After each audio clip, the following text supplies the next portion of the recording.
मेरे प्रिय बच्चे, तुमने मुझे इतना निराश कर दिया है जिसके कारण मैं तुमसे बहुत दूर हो चुकी हूं। किंतु आज मैं तुम्हें अंतिम बार एक संदेश देना चाहती हूं।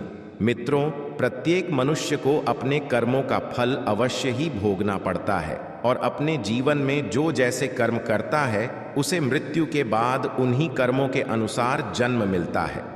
किसी को कुत्ते का जन्म मिलता है तो किसी को भेड़ बकरी का जन्म मिलता है। हिंदू धार्मिक ग्रंथों के अनुसार इस धरती पर रहने वाले सभी मनुष्यों को मृत्यु के बाद उसके कर्मों के अनुसार अलग अलग योनि में जन्म मिलता है और उसे अपने पापों का फल भोगना पड़ता है। कुछ धार्मिक ग्रंथों में यह भी कहा गया है कि जो मनुष्य अपने जीवन में बहुत अधिक पाप करते हैं उन्हें एक ऐसी योनि में जन्म मिलता है जिसमें वे अपना दर्द किसी दूसरे से नहीं बता सकते हैं और ना ही किसी के साथ अपना दुख बांट सकते हैं।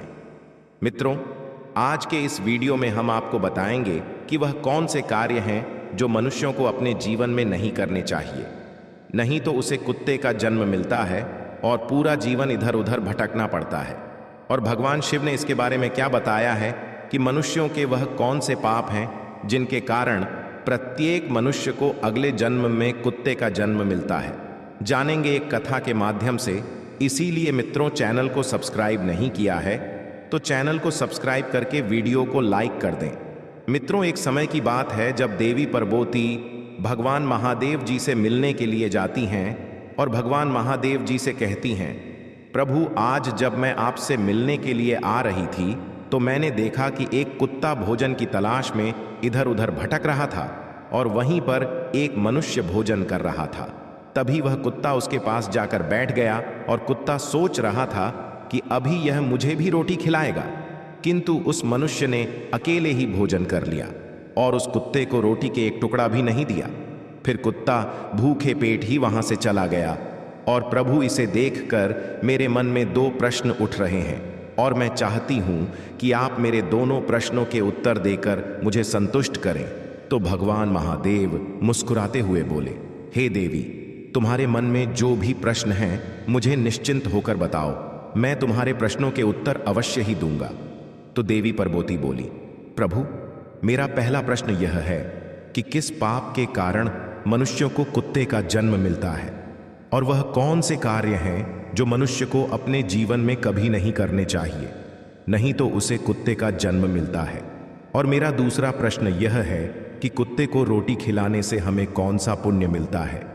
तो भगवान शिव बोले, हे देवी, मैं तुम्हें एक कथा सुनाता हूं जिसे सुनकर तुम्हें तुम्हारे प्रश्नों का उत्तर मिल जाएगा, किंतु कथा को पूरा मन लगाकर सुनना। तो देवी राधा बोली, प्रभु, आप कथा सुनाइए, मैं कथा को पूरा मन लगाकर सुनूंगी।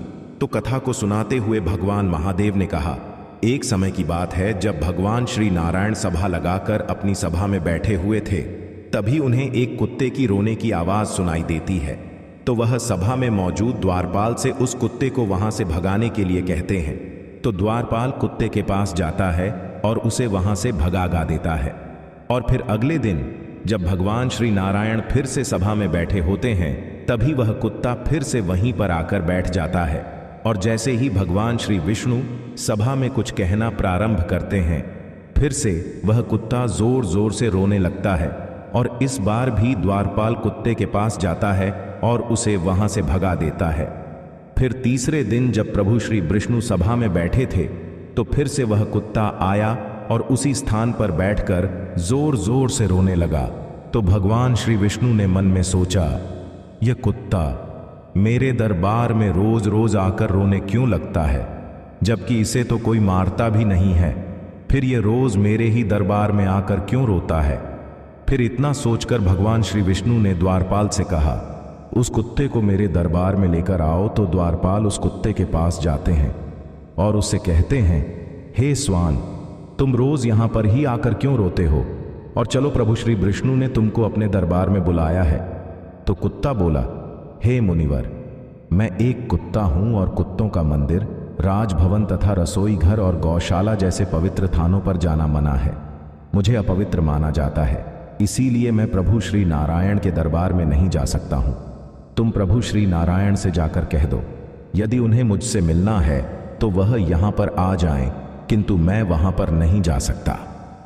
कुत्ते की यह बात सुनकर द्वारपाल प्रभु श्री नारायण के पास जाता है और कुत्ते द्वारा कही गई सारी बातें उन्हें बताता है।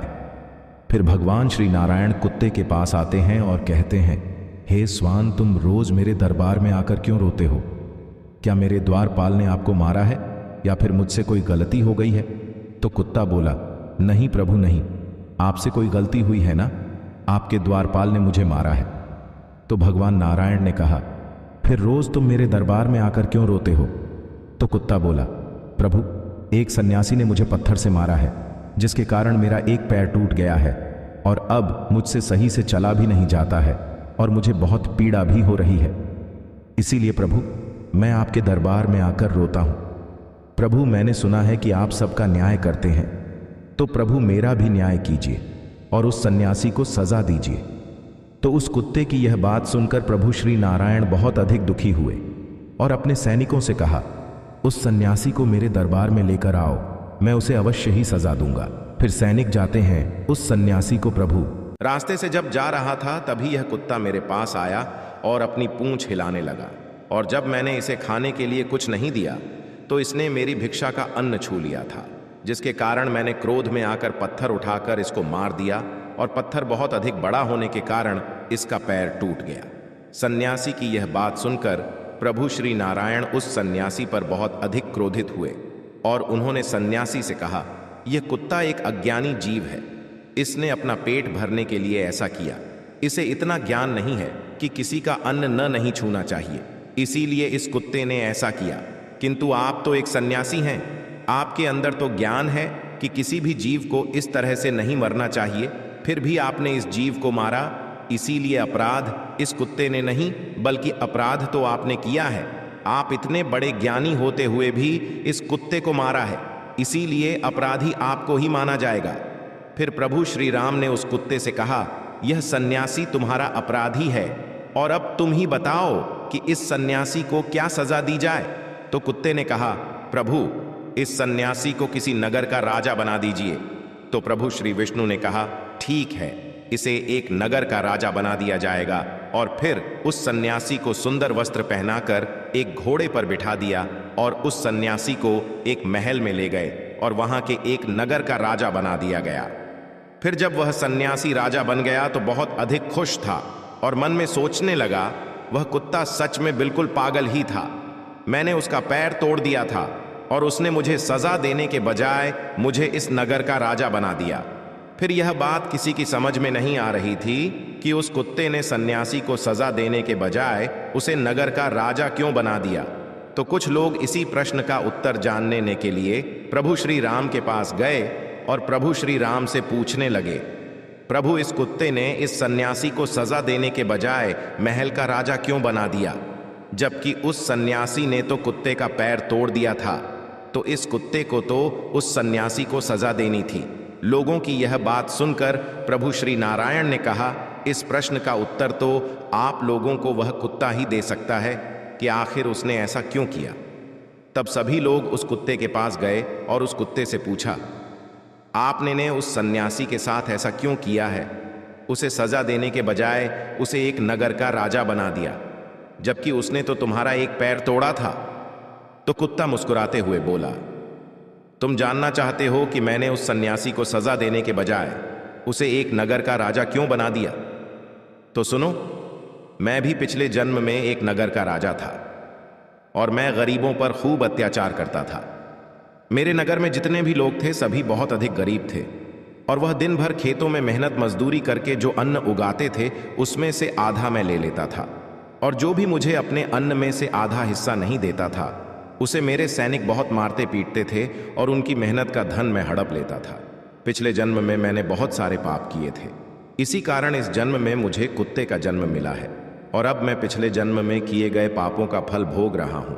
और मैंने उस सन्यासी को इसीलिए राजा बनाया है ताकि उसे भी अगले जन्म में कुत्ते का ही जन्म मिले और तब उसे पता चलेगा कि कुत्ते का जीवन कैसा होता है और अपना पेट पालने के लिए क्या क्या करना पड़ता है और एक एक अन्न के लिए कितना तरसना पड़ता है और कितने लोगों से मार खानी पड़ती है।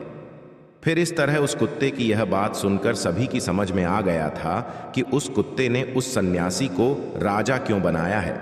मित्रों, फिर कथा को आगे बताते हुए भगवान श्री कृष्ण देवी राधा से कहते हैं, हे देवी, अब मैं तुम्हारे दोनों प्रश्नों के उत्तर देता हूं। तुम्हारा पहला प्रश्न था कि वह कौन से कार्य हैं जो एक मनुष्य को अपने जीवन में नहीं करने चाहिए, नहीं तो उसे कुत्ते का जन्म मिलता है।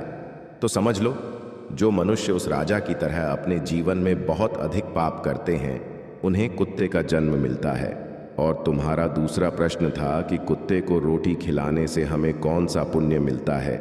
तो समझ लो, जो मनुष्य कुत्ते को भोजन कराता है, उसे अपने जीवन में किए गए पापों से मुक्ति मिलती है तथा उसके जीवन में अनजाने में किए गए पाप नष्ट हो जाते हैं। इसीलिए प्रत्येक मनुष्य को कुत्ते तथा भिखारी को रोटी खिलानी चाहिए। फिर देवी राधा कहती हैं, प्रभु, पृथ्वी लोक पर कुछ मनुष्य ऐसे भी हैं जो द्वार पर आए कुत्ते को मारकर भगा देते हैं और कभी भी कुत्ते तथा गाय को रोटी नहीं खिलाते हैं, परंतु वह लोग पूजा पाठ बहुत अधिक करते हैं। तो क्या प्रभु ऐसे लोगों की पूजा ईश्वर स्वीकार करते हैं? तो भगवान महादेव मुस्कुराते हुए बोले, यह वही लोग हैं जो गंगा जी में पाप धुलने के लिए जाते हैं और वहां से आते ही फिर से पाप करना शुरू कर देते हैं। तो देवी राधा कहती हैं, प्रभु, क्या गंगा जी में स्नान करने से पाप नहीं धुलती है? तो भगवान शिव बोले, गंगा जी में वही पाप धुल हैं जो अनजाने में हो जाते हैं। जानबूझकर किए गए पाप गंगा जी में नहीं धुल हैं। और गंगा जी में स्नान करने से वही मनुष्य पवित्र होता है जिसका मन साफ हो और मन में कोई छल ना हो तथा मन में गंदे विचार नहीं ना हो। और गंगा जी में छल कपट करने वाले और दूसरों की बहन बेटियों पर बुरी नज़र रखने वाले लोगों का कुछ नहीं होता है। अंत में ऐसे लोगों का सर्वनाश ही होता है और प्रत्येक मनुष्य को अपने कर्मों का फल अवश्य ही मिलता है।